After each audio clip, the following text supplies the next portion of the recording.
तो स्वागत है आपका एसीसी डिफेंस एकेडमी में। तो गाइज यहाँ पे हम आज बात करेंगे जनरल साइंस के प्रीवियस ईयर क्वेश्चंस की। जो क्वेश्चंस आपके एसीसी 1 to 9 में क्वेश्चंस आ चुके हैं वो क्वेश्चंस मैं आपको यहाँ पे सॉल्व करके बताने वाला हूँ। और ये वीडियो मोस्ट इंपॉर्टेंट रहेगी उन कैंडिडेट्स के लिए जो कि एसीसी 131 के लिए प्रिपरेशन कर रहे हैं, या फिर वो कैंडिडेट्स जो कि अभी से एसीसी 132 के लिए प्रिपरेशन स्टार्ट कर चुके हैं। तो उनके लिए most important and most helpful ये वीडियो रह सकती है। तो बिना टाइम वेस्ट करें हम सीधे आते हैं फर्स्ट स्लाइड पे। यहाँ पे हमारा आज का पहला क्वेश्चन रहेगा, main function of glomerulus in nephron is. यहाँ पे हमें क्या पूछा गया है कि नेफ्रॉन में जो ग्लोमेरुलस होता है उसका फंक्शन क्या होता है। तो मैं आपको बता दूं कि ब्लड जो फिल्टर होता है किडनीज में वो नेफ्रॉन के थ्रू होता है, ठीक है। और हर एक नेफ्रॉन में हमारे पास स्मॉल वेसल्स रहते हैं और उन वेसल्स को ग्लोमेरुल्स कहा जाता है। तो अल्टीमेटली हमारे पास चाहे बात नेफ्रॉन की हो चाहे ग्लोमेरुल्स की बात हो, यहाँ पे इनका फंक्शन क्या रहता है? इनका फंक्शन फिल्ट्रेशन ऑफ यूरिन रहता है। तो इसका आंसर ऑप्शन नंबर डी रहेगा, बिकॉज इनका मेन फंक्शन ब्लड को एक तरह से प्यूरिफाई करना होता है, ब्लड को फिल्टर करना होता है, और ये इंडायरेक्टली फिल्ट्रेशन ऑफ यूरिन के लिए रिस्पॉन्सिबल रहता है। तो ऑप्शन डी इसका सही आंसर रहेगा, ठीक है। और आपको कमेंट बॉक्स में मुझे क्या बताना है कि लीवर का मेन फंक्शन क्या होता है, मेन फंक्शन ऑफ लीवर क्या होता है, ये आप कमेंट बॉक्स में बताओगे। हम बढ़ते हैं नेक्स्ट क्वेश्चन में जो आपको एसीसी 1 to 9 में आया हुआ है। तो दैट इज क्वेश्चन क्या, प्लैनेट्स और solid heavenly bodies which revolve around the sun. यहाँ पे हमें क्या पूछा गया है कि हमारे जो प्लैनेट्स होते हैं वो क्या है, हेवनली बॉडीज़ हैं, ठीक है। और वो अर्थ के अराउंड रिवॉल्व कर रही हैं, और किस पाथ में रिवॉल्व कर रही हैं ये हमें पूछा हुआ है। देखो हमारे सोलर सिस्टम में कितने प्लैनेट्स हैं? टोटल 8 प्लैनेट्स हैं, और ये किस तरह से रिवॉल्व होते हैं ये हमें पूछा गया है। तो इसका सही आंसर हमारा ऑप्शन नंबर ए रहेगा, that is closed elliptical path में ये क्या करते हैं, रिवॉल्व करते हैं। That is closed elliptical path. Elliptical path मतलब एक तरह से ओवल शेप पाथ होता है। और ये और इसके रिगार्डिंग मैं आपको एक चीज़ और बता दूं कि 8 प्लैनेट्स टोटल हैं और क्लोज एलिप्टिकल पाथ में ये घूमते हैं। और एक चीज़ और इंपॉर्टेंट है कि डिस्टेंस बिटवीन सन और अर्थ, बहुत ही जनरल क्वेश्चन है, एग्जाम में पूछा जा सकता है कि सन और अर्थ के बीच कितना डिस्टेंस है। तो 152 मिलियन किलोमीटर अप्रॉक्सीमेटली ये डिस्टेंस है। आप चीज़ों को नोट भी कर सकते हो, ठीक है। इसके साथ ही एक क्वेश्चन और जनरली जो एग्जाम में पूछा जाता है, which planet is known as Earth twin. Earth का ट्विन कौन से प्लैनेट को कहा जाता है? तो विनस इसका सही आंसर है। विनस को अर्थ का ट्विन कहा जाता है। क्यों कहा जाता है? बिकॉज इसका साइज लगभग अर्थ और विनस का सेम रहता है, ठीक है, ऑलमोस्ट सेम साइज दोनों का है, इसलिए अर्थ का ट्विन विनस को कहा जाता है। मोस्ट इंपॉर्टेंट क्वेश्चन है। नेक्स्ट क्वेश्चन आपके पास किस तरह से पूछा जा सकता है, which planet is known as red planet. तो रेड प्लैनेट किसको कहा जाता है? मार्स को कहा जाता है, बिकॉज इसका स्लाइटली रेडिश कलर होता है, जिसकी वजह से मार्स को रेड प्लैनेट कहा जाता है सोलर सिस्टम में, ठीक है। तो यहाँ से आपके 4 से 5 क्वेश्चन हो चुके हैं। तो आई होप इनमें से कोई भी क्वेश्चन अगर आपको आता है सोलर सिस्टम में से आप करके आओगे, ठीक है। आप यहाँ पे कमेंट बॉक्स में मुझे क्या बताओगे कि which planet is known as blue planet. तो ब्लू प्लैनेट किसको कहा जाता है? कमेंट बॉक्स में आई होप आप ज़रूर बताओगे। और अगर आप कमेंट बॉक्स में बताते हो तो यहाँ से कुछ क्वेश्चंस यहाँ से कवर हो जाएंगे, और कुछ क्वेश्चन अगर आप बताते हैं तो बहुत सारे यहाँ पे, अगर हम इस वीडियो में 20 क्वेश्चन 15 क्वेश्चन डिस्कस करते हैं तो यहाँ से आप 30 से 40 क्वेश्चन आपके निकल जाएंगे। तो ज़रूर कमेंट बॉक्स में बताएं। हम नेक्स्ट क्वेश्चन पे बढ़ते हैं, the potential difference between A live wire and neutral wire. बहुत ही जनरल क्वेश्चन पूछा गया है, बहुत ही इजी क्वेश्चन है। क्वेश्चन में पूछा गया है कि इंडिया में generally potential difference live wire में और न्यूट्रल वायर में कितना होता है। तो ये आप सभी को पता होगा, ये होता है 220 वोल्ट, जो कि इसका ऑप्शन नंबर सी सही आंसर रहेगा, ठीक है। और एक चीज़ मैं आपको और बता दूं कि according to international convention cables colours कौन कौन से होते हैं वायर्स के, ठीक है, ये भी पूछा जा सकता है। तो इंटरनेशनल यूनिट के अकॉर्डिंग यहाँ पे लाइव वायर का क्या कलर होता है, न्यूट्रल वायर का क्या कलर होता है, ये आपको बताना है, ठीक है। मैं आपको बताऊं कि लाइव वायर जो होती है उसका कलर हमारे पास रहता है ब्राउन कलर, ठीक है। और आपको कमेंट बॉक्स में बताना है कि न्यूट्रल वायर का जो स्टैंडर्ड कलर कौन सा होता है। तो कमेंट बॉक्स में आई होप आप जरूर बताओगे, बिकॉज ये क्वेश्चंस एग्जाम में आए हुए क्वेश्चंस हैं। तो इसी फॉर्मेट में लगभग क्वेश्चंस आते हैं, इसलिए ये क्वेश्चंस करना बहुत ज़्यादा जरूरी है। हम बढ़ते हैं नेक्स्ट क्वेश्चन पे, when angular velocity changes with respect to time then. यहाँ पे हमें पूछा गया है कि अगर एंगुलर वेलोसिटी टाइम के साथ चेंज होती है तो देन उस कंडीशन में क्या होता है।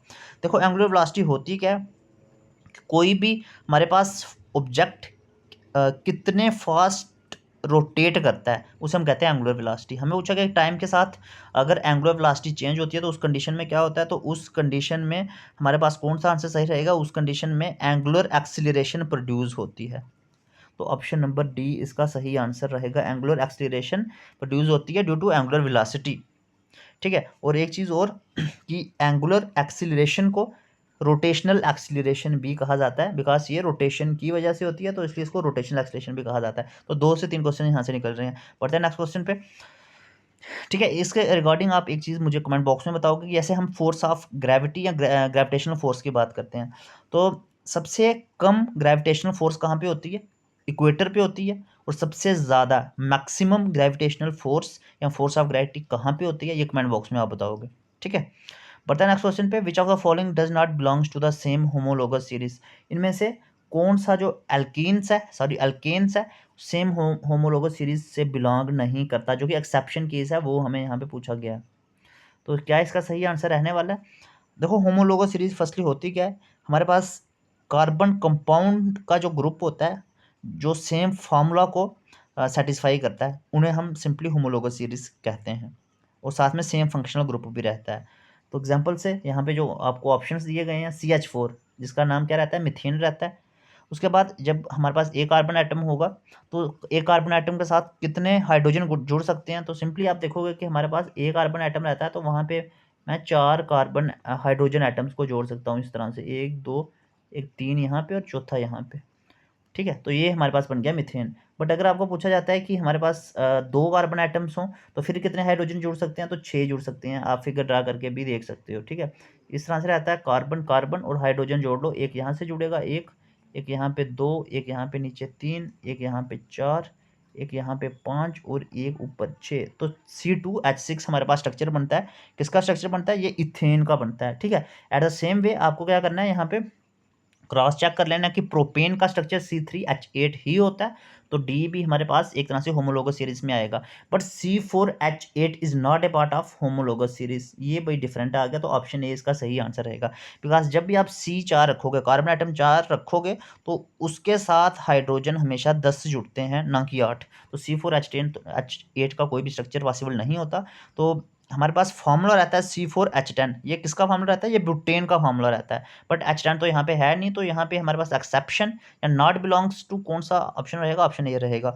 आप मुझे कमेंट बॉक्स में बताएं कि पेंटेन का मॉलिक्यूलर फॉर्मूला क्या होता है। ठीक है, C5 के साथ H कितने जुड़े रहते हैं, ये आप कमेंट बॉक्स में बताओगे जरूर। ठीक है, हम बढ़ते हैं नेक्स्ट क्वेश्चन पे। The chemical name of bleaching powder is called calcium chloride. यहाँ पे सिंपली हमें स्टेटमेंट दी गई है कि ब्लीचिंग पाउडर को कैल्शियम क्लोराइड कहा जाता है। अब ऑप्शंस क्या है कि कहा जाता है, नहीं कहा जाता है, या कुछ कह नहीं सकते, अनप्रिडिक्टेबल, या फिर नन ऑफ द अबव, कोई भी ऑप्शन सही नहीं है। तो इसका हमारे पास क्या आंसर सही रहेगा भाई, इसका हमारे पास सही आंसर रहेगा फॉल्स, बिकॉज ब्लीचिंग पाउडर का जो दूसरा नेम है या केमिकल नेम है वो है कैल्शियम हाइपोक्लोराइड। कैल्शियम हाइपोक्लोराइड याद रखना है, बट यहाँ पे कैल्शियम क्लोराइड बोला गया है, तो ये तो पॉसिबल नहीं है, तो फॉल्स इसका सही आंसर रहेगा। तो ऑप्शन सी इसका सही आंसर रहेगा। ठीक है, देन बढ़ते हैं नेक्स्ट क्वेश्चन पे। Microsoft Windows is and, Microsoft Windows क्या है भाई, ये हमारे पास एक ऑपरेटिंग सिस्टम है, तो ऑप्शन डी इसका सही आंसर रहेगा। ठीक है, और ये माइक्रोसॉफ्ट विंडोज़ ऑपरेटिंग सिस्टम किस में यूज़ किया जाता है, ये सिंपली हमारे कंप्यूटर्स में, लैपटॉप्स में माइक्रोसॉफ्ट विंडोज़ यूज़ किया जाता है।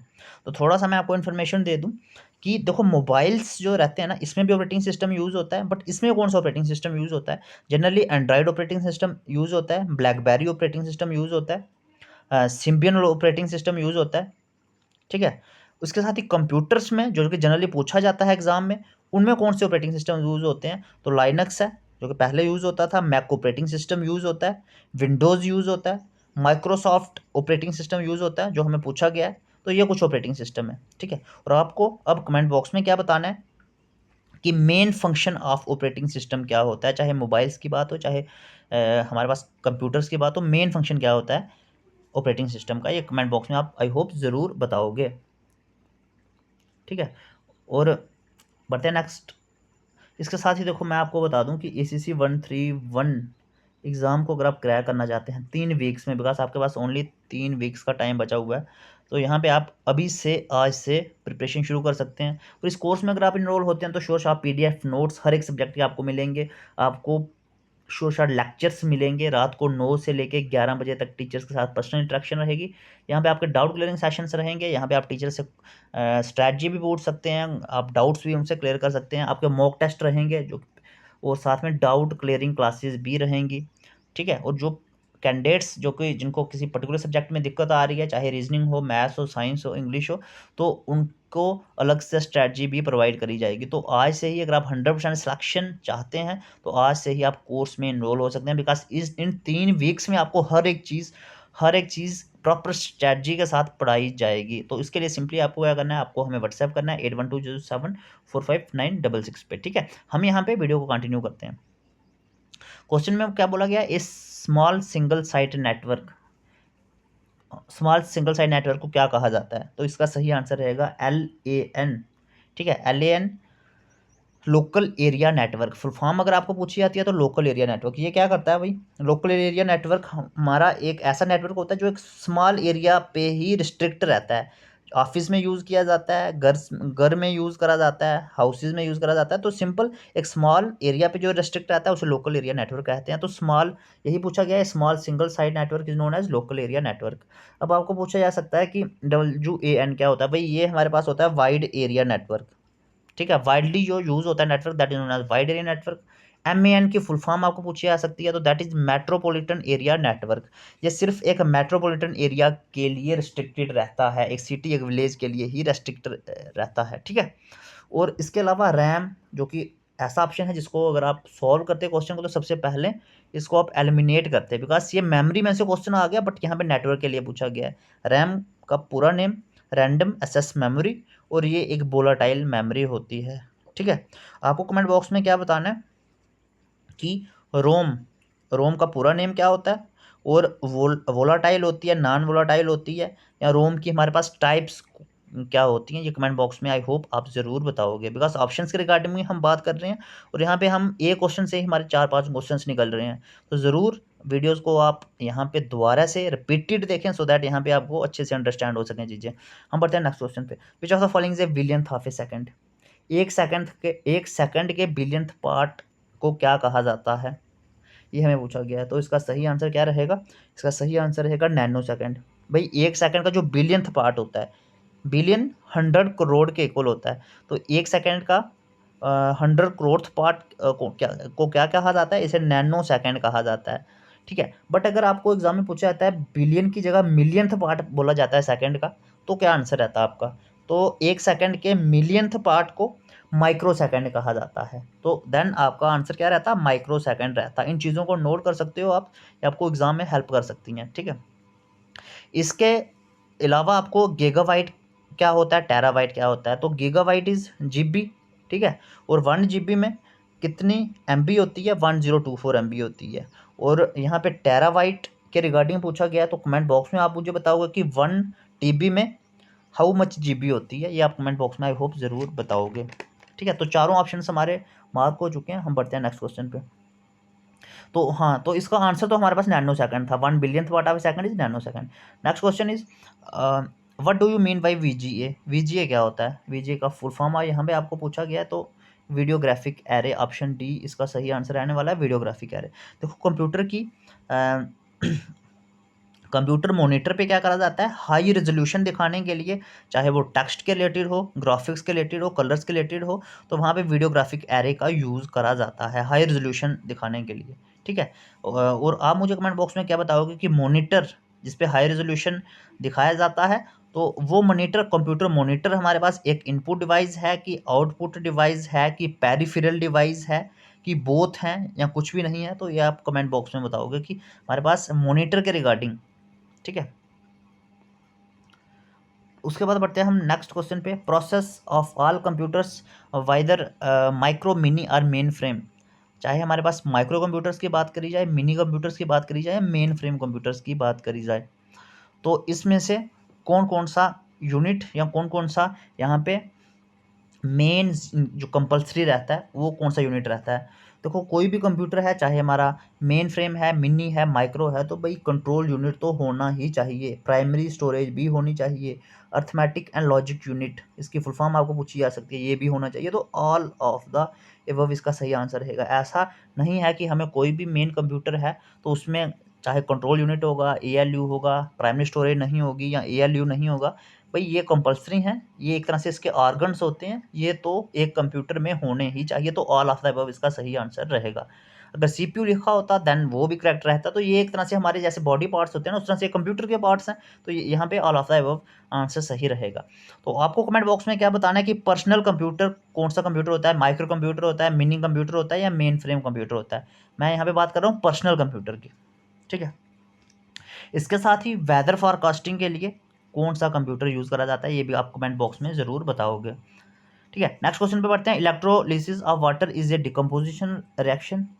हमें बोला गया है कि अगर वाटर का इलेक्ट्रोलिसिस किया जाए तो ये एक डिकम्पोजिशन रिएक्शन है। The mole ratio of hydrogen and oxygen, हमें हमें यहाँ पे पूछा गया है कि कितने मोल रेशो में हाइड्रोजन और ऑक्सीजन को कंबाइन करूंगा वाटर को बनाने के लिए ड्यूरिंग इलेक्ट्रोलिसिस। देखो सिंपल, इलेक्ट्रोलिसिस का मतलब क्या होता है, जब हम क्या करते हैं वाटर को स्प्लिट करते हैं with the help of electricity, और किस में स्प्लिट करते हैं, ऑक्सीजन और हाइड्रोजन में, ठीक है। तो यहाँ पे हम क्या करेंगे, कितने कितने मोल्स लेंगे, ये क्वेश्चन में पूछा गया, बहुत ईजी क्वेश्चन है। तो मोल रेशो कितनी होगी, देखो इसमें क्या रहता है कि आपको क्या करना है, हाइड्रोजन और ऑक्सीजन को लेके वाटर बनाना है। तो अगर मैं सिंपली यहाँ पे देखना, मैं क्या करूँगा, यहाँ पे अगर मैं सिंपली H2 लेता हूँ, हाइड्रोजन ले ली, बिकॉज डायटामिक एग्जिस्ट करता है, और यहाँ पे मैंने O2 ले लिया, और यहाँ पे मेरे पास क्या बन गया, H2O बन गया, H2O।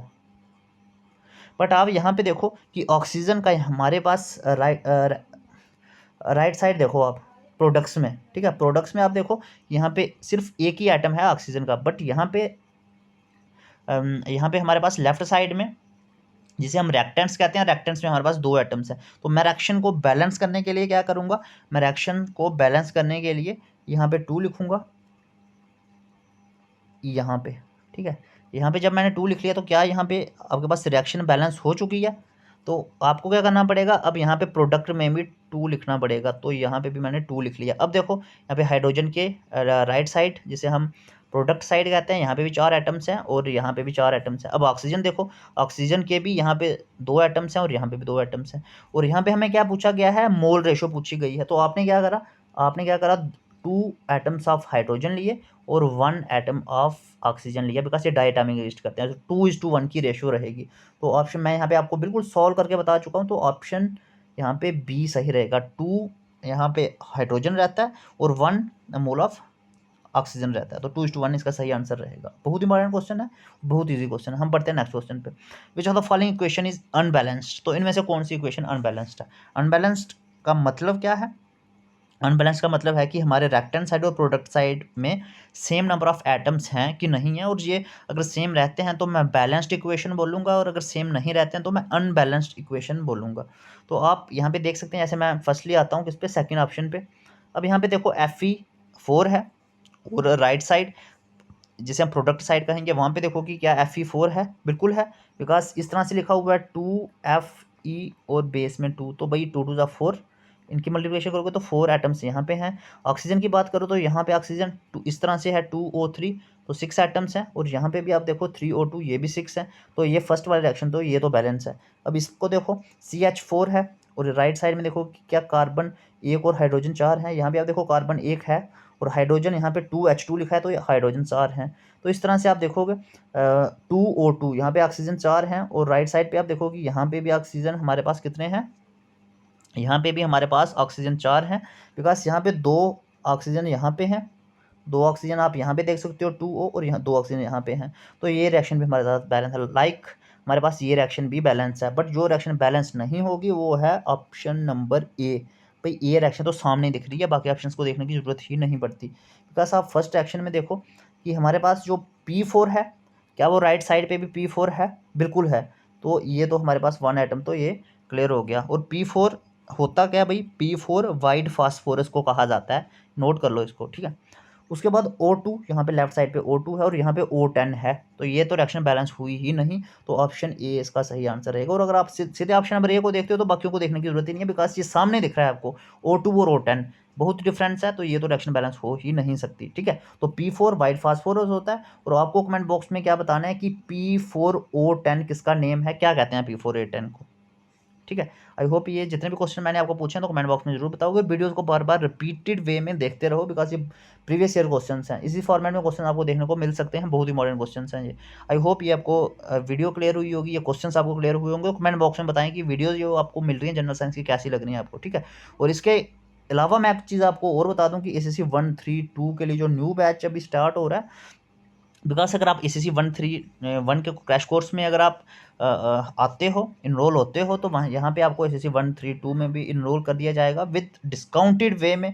और यहाँ पे आपको PDF notes, marathon classes, recorded lectures, mock test, previous year questions, हर एक चीज़ मिलेगी और फ्री ऑफ कॉस्ट यहाँ पे मिलेगी। बिकॉज अगर आप एक कोर्स में इनरोल होते हैं तो दूसरे पे भी आपको इनरोल किया जाता है बाई 1 गेट 1 फ्री के थ्रू, ठीक है। Full PDF notes, recorded classes, यहाँ पे हर एक चीज़ आपको मिलेगी, 100% सिलेक्शन की गारंटी भी मिलेगी। बट आपको यहाँ पे जो 3 वीक्स आपके पास बचे हुए हैं, तो इन पे आपको अब एफर्ट्स लगाने पड़ेंगे, ठीक है। तो इनको बार बार वीडियोज़ को रिवाइज करते रहिए, और नेक्स्ट वीडियो में अब मिलते हैं। Thank you so much guys, and wish you all the very best.